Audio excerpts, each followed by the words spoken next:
Hello, good morning. This is Justin Nimergood, and we're here for another fantastic episode of The Real Estate Rock Stars.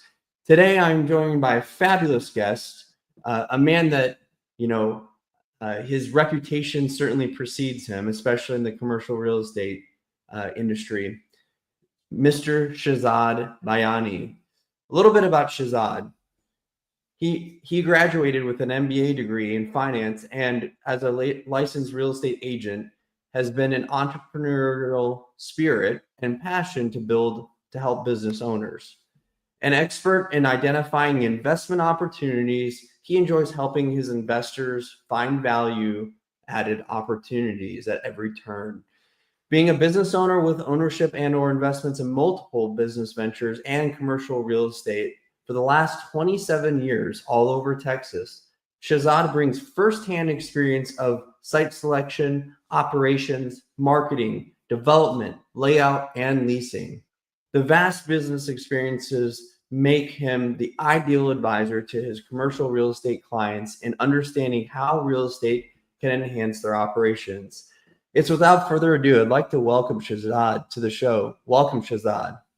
Thank you, Justin. Good morning. Thank you for your kind words. And good morning to all your audience as well. Absolutely. Well, let's just dig right into it if we could. Share a little bit about yourself if you could with the audience out there and kind of how you got into the not only real estate but the commercial real estate business. So basically, my journey started way back around 1998, 1999 when I came to United States. I basically joined retail gas station industry here in Texas. I'm basically a gas station guy who worked his way up from Hmm. working gas station for someone else, bought the same store that I worked in, then bought some more real estate gas station with businesses slowly, and built a portfolio of not only gas station real estate, but retail shopping centers, hotels, commercial land for land development, multi-purpose lands. So one thing led to the other, and I just, started expanding. More opportunities came my way. And then around 2013 is where I decided I need to get my own commercial real estate license and help buyers and sellers find those same kind of opportunities which I have in the past and help them achieve their goals in commercial real estate. So that's when I jumped full time into commercial real estate brokerage and started helping my clients buy and sell commercial real estate, primarily gas stations, liquor stores, land, hotels, retail shopping centers, and even small businesses like restaurants, coin laundry, and all that stuff. You know. That's fantastic. And I mean, how did you, was it just your background and experience kind of in the retail, the gas station business and whatnot that really drew you to being in that sect of business for real estate? Because obviously commercial is a whole different animal than residential. And some would even call it, a more complex animal, right? So it requires, there's more moving parts. It's usually slower, longer deals. So was it that? Was it the prospect of a large deal that really drew you to it? Could you just share a little bit more with our listeners? Sure, sure. So basically, I'll give you a very good example. It's like a car mechanic becoming a car salesperson. He needs Mm-hmm. he needs to know the inside outside of the car, how it runs, the mechanics, the technicalities, before you can actually sell it to somebody else, right? So Mm-hmm. my journey is very similar to that. I ran into a friend of mine who owned multiple gas stations, and he was buying a gas station, and at that time I was running multiple gas stations of my own and was not into brokerage, and he asked me to help him out. And that deal, I just did it as a favor to him, and was so complex, that particular deal. But luckily, fortunately, I was able to get him through to the finishing line, like his consultant friend, in buying that gas station. And that friend told me that I think you should pursue commercial real estate, get a license, and go on that journey. And I kind of thought, okay, I've been doing these operations, retail at the ground level for so long. It's time for a little change, being in the same industry, doing the same thing, but in a different way, in an office setting, make my own time, come and go in the office at my own pace. I don't have to physically open a mortar, brick and mortar building or close it Right. down. So this is basically was the start to all the brokerage business that I currently have, apart from the other portfolio. Well, that's fantastic and a great story of persistence and just kind of like taking the signs from the universe, for lack of a better term, and really moving forward and running with it. And for those of you that know Shehzad, or at least know the commercial real estate business in the DFW Metroplex, he's built quite a name for himself. I know him actually through his emailer, which has become a famous email distribution list for those that are involved in commercial real estate. And I met him through that at the end of last year, at the recommendation of a friend of mine, Mr. Sandeep Upendra, if he's out there listening. So those of you that know him, he is absolutely diligent and relentless, I would say, in his pursuit of this business and really trying to help people out there. So on that note, Shehzad, I'd love to understand, and I'm sure our listeners would too, what's sort of the most rewarding part of the job? Or maybe you have a story that you could share that really illuminates, why it's rewarding for you. So the most rewarding part, Justin, to me is that a lot of time the clients that come to me are moving from out of state and they have no business, no income, nothing right now because it's a new state for them and they're desperate to settle in a new town. And the most important thing when you move somewhere is to find something to make a living. And Mm-hmm. that's where I come in, and that's what gives me inner satisfaction about apart from the financial aspect of making money through commissions. But once the deal is done, the smile on that guy's face that finally I have an income and not I'm going to be busy making money, not sitting at home in stress that whether I will find something or not, because everybody can find a home easily. The kids can start going to school in a new town, but the most important thing going back of their mind is how soon I can start making my income to pay my bills, right? That's the Right. most satisfying part at the closing time of any commercial deal. Wow. Wow, wow, wow. Now, let's go ahead and take a look at this through the other lens, which is what's the most challenging part of your job? Yes, there are a lot of challenges, Justin. It's a long story, but I'll tell you very briefly. The most challenging part is for the buyers to find financing to buy these deals, because a lot of these commercial deals are very complicated. They are appraised and closed based on the seller side's financials, cash flow, appraisal, and also environmental study that has to come out clean. So all these moving parts have to be put together at the same time in a limited deadline that is on the purchase sale agreement. So a lot of times we face these challenges that the buyer loves the property, he wants to buy it, he agrees with the price, he agrees with the seller's term. But when it comes to third party financing like bank loans, then Mhm. a lot of these deals are not financeable or have a challenge in financing. And luckily, we have tried to overcome that challenge by making connections with a lot of SBA and other lenders that we work with closely and have a network and relationship who helps us overcome this financing challenge now after a long journey. I think we have pretty much overcome these challenges with building bridges and relationship with a lot of local lenders for these commercial real estate. Yeah, and you brought up a really interesting and important point, which is the synchronicity that is required for these deals. You were talking about how everything has to sort of line up. and probably in commercial real estate more than most other businesses that are out there. And that holds true. And so it's not only that you have to be good at what you're doing, know what you're doing, and are actively moving it through the process, but you have to do so with other moving pieces at the same time too. Correct. Well, let's stay on that topic for a moment. Walk us through your typical day.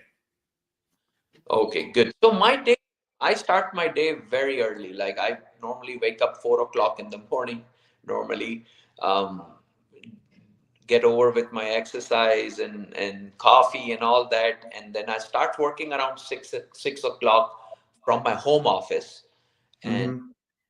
take care of my emails and a lot of text from the previous day, a lot of emails, and then I leave home around 8 o'clock, 8:30, and then I have a lot of meetings in the field before I reach my office. So I have to meet a lot of potential sellers and potential buyers out in the field, mostly potential sellers who want me to meet them at their site, which they are interested to sell and want Mm-hmm. to pitch them to get a listing for that particular site. So I take care of all these in the morning mostly, and then reach office around lunchtime, and then I'm in my office till 5 or 6 p.m., meeting potential buyers and taking care of all lot of other business, and of course returning emails, having a staff meeting with my internal staff. We have a big staff of people in our office, plus we have a lot of people working remotely from home. So I have to take care of all the basically troubleshooting of all the different deals that are going on. Leave around 6 o'clock, and then I'm done for the day. That's my typical day, Justin. That's a solid 12-hour day, sir. So good Yes, for you. yes. I did one of my first gigs was actually with Morgan Stanley in the commercial underwriting division, underwriting jumbo size loans, obviously before all the speculation and whatnot. And Right. I'll never forget my boss, my leader, whatever you want to call him. He said you can work whatever 12 hours of the day you choose. Shehzad, hello. We may have just lost Shehzad for a moment here, but he will be back here momentarily.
And he's back. So I don't know what happened there suddenly. Sorry.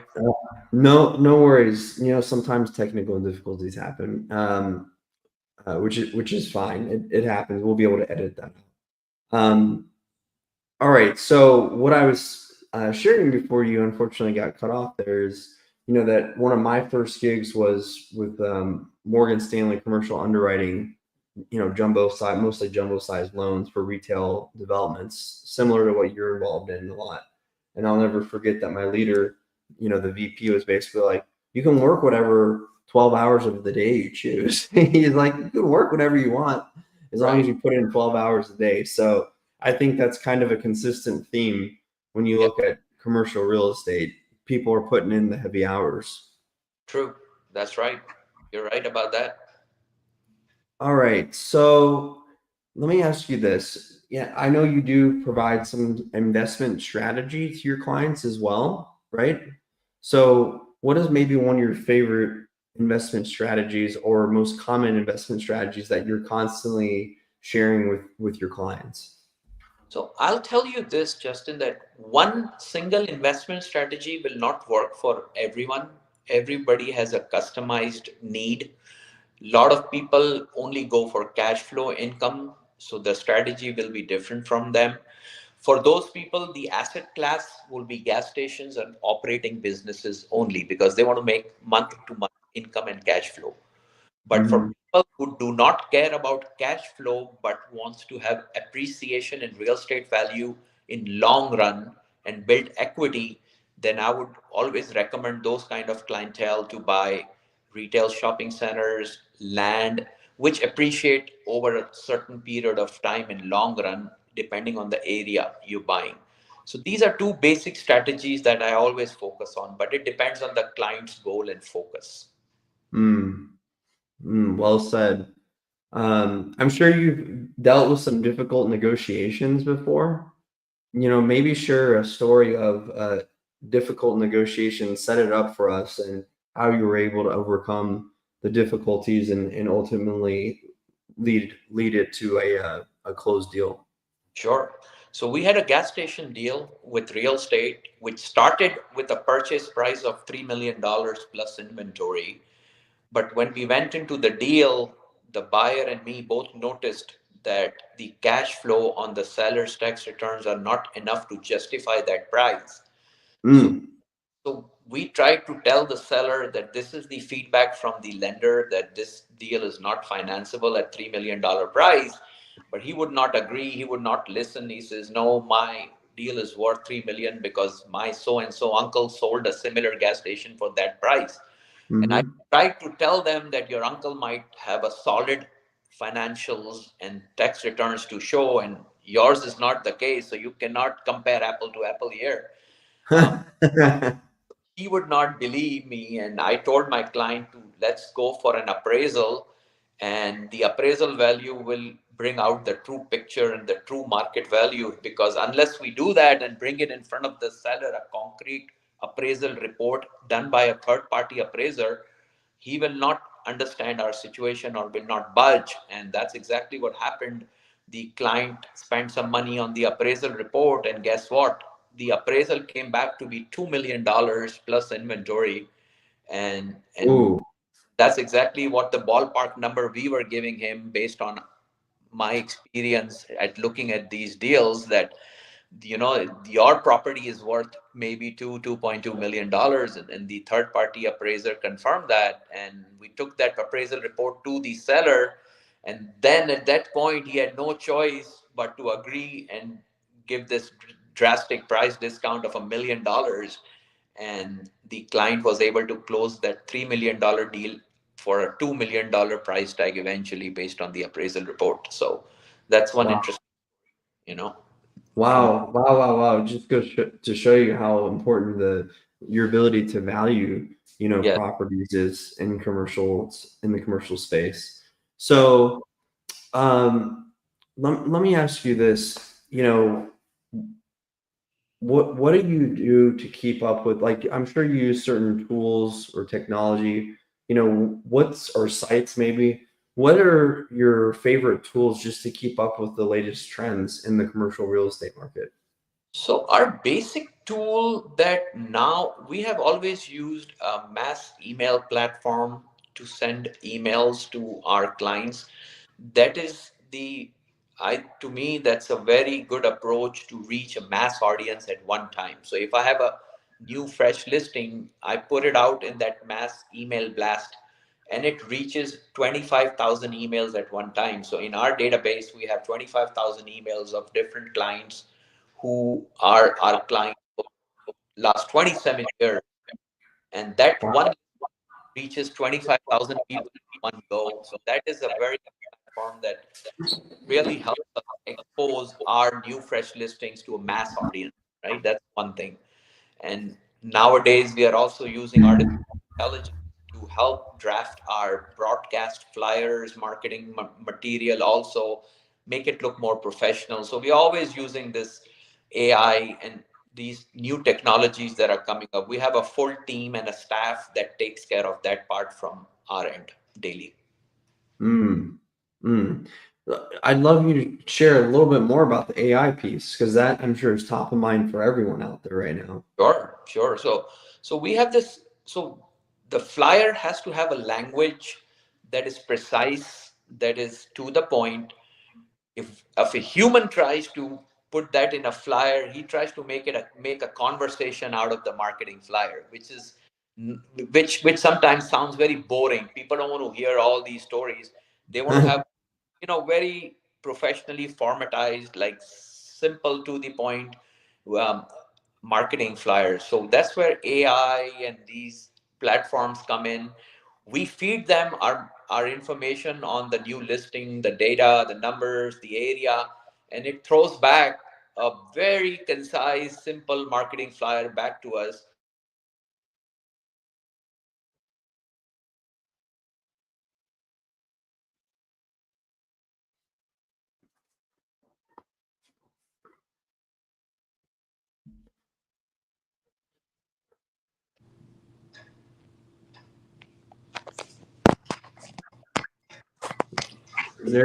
There you are. so the AI has really, really helped devise our marketing strategies, the flyers, the offering memorandums, and they they they make it out to be very professional and to the point, which we have got a very positive feedback from all our clients recently. That's fantastic. Yeah, and for all the listeners out there, if you're not leveraging AI, you're going to be left in the dust because AI is going to replace just about everything out there, and it's Correct. really going to be up to human interaction to have that last. Some people call it the last mile or the last inch of human connection. But all the stuff leading up to that, I mean, shoot, there's AI voice, bots that are making outbound calls and leaving messages that will sound just like you. So it's pretty much pervasive at this point. Sure. Um, okay, so we're going to switch gears for a second. We're going to move on to the final part of our show today, where I'm going to ask you a couple zingers, and just share, from your heart, just whatever you feel is right. Sure. So let's say for the first one, it's your 80th birthday, Shehzad. You got people there. So who's there? What's going on around you? Could you set it up for us on your 80th birthday? So I hope the whole entire family is there, friends are there. We are probably barbecuing in the backyard, sitting, laughing about all the past deals, deals that were lost, deals that were almost lost, and we still were managed to close, laughing about different clients, kids, grandkids. Hopefully, they're all there, and we're talking about um, what we what I did professionally and personally over the last 80 years. Basically, that's what I imagine I would be doing at my 80th birthday. Hopefully, That's wonderful. Can't go wrong with family and some laughter, right? correct.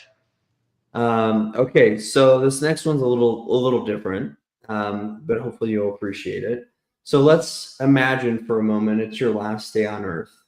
You can Uh-huh. only preserve three items in your Okay. time capsule. What are Uh-huh. those items and why? Okay. Number one would be my family photo, no doubt about it. Um, that will remind me that's the reason why I took all these risks. So the family photo would be number one. I'll take with me for sure. My first contract, that's where it all began. My first contract, the signed contract that I did, that would be the second item I would like to take as a memory. And also, as a third item, if you ask me, a Texas map with all the pins of all the deals all over Texas that I closed. I'll take that with me. These three items are in that time capsule. That's fantastic. That's a really good example of really mapping out your keys there. So, final question for you, Shehzad. What is your definition of a real estate rock star?